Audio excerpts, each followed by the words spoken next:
Gelaran KTT G20 yang telah berlangsung di Bali saat ini telah terbukti menghadirkan sejumlah dampak positif yang berlipat ganda di berbagai sektor.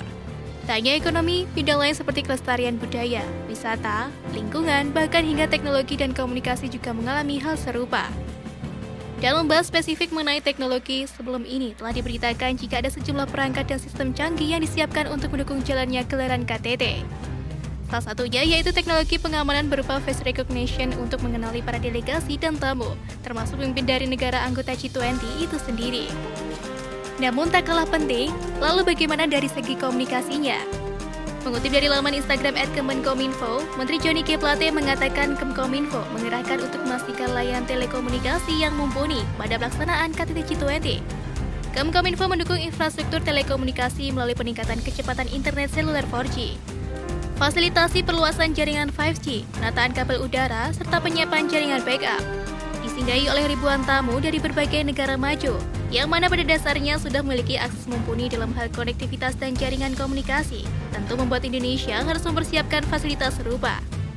Karena itu tak heran jika konektivitas generasi kelima atau 5G sudah dipersiapkan sedemikian rupa jangkauannya di Pulau Dewata. Dalam melancarkan upaya perluasan konektivitas 5G di Bali, tentu perlu ada kerjasama dan bantuan dari pihak stakeholder yang memiliki akses ke infrastruktur terkait, apalagi jika bukan penyedia layanan provider atau operator di tanah air.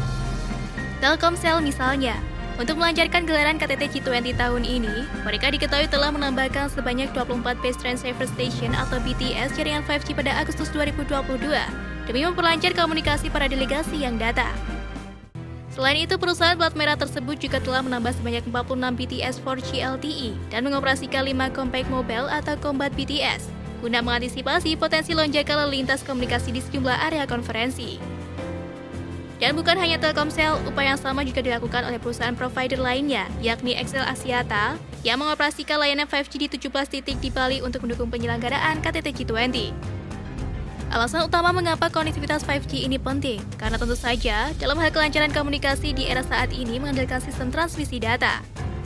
Sebagai perbandingan, pada konektivitas 4G yang masih mendominasi wilayah Indonesia saat ini, koneksi maksimal dalam pengiriman datanya berada di kisaran 100 Mbps.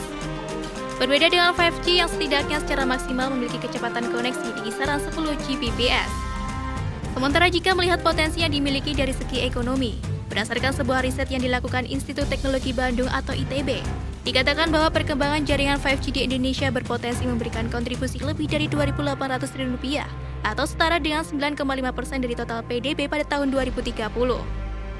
Dan bukan hanya itu, angka tersebut bahkan berpotensi melonjak Rp3.500 triliun atau setara dengan 9,8% dari total PDB Indonesia pada tahun 2035 atau 5 tahun setelahnya. Bahkan jika 5G diterapkan secara agresif, riset yang sama juga memperkirakan adanya potensi peningkatan investasi bisnis di Indonesia, yakni sebesar Rp591 triliun dan Rp719 triliun masing-masing pada tahun 2030 dan 2035. Sejak beroperasi komersial pada Mei 2021 lalu, jaringan 5G di Indonesia setidaknya kini baru tersedia di 9 wilayah, yakni Jabodetabek, Solo, Medan, Balikpapan, Surabaya, Makassar, Bandung, Batam, dan juga Denpasar. Namun kendati begitu, Kemenkominfo akan memastikan cakupan tersebut diproyeksikan terus bertambah di masa mendatang, sehingga seluruh masyarakat nantinya akan dapat merasakan manfaatnya.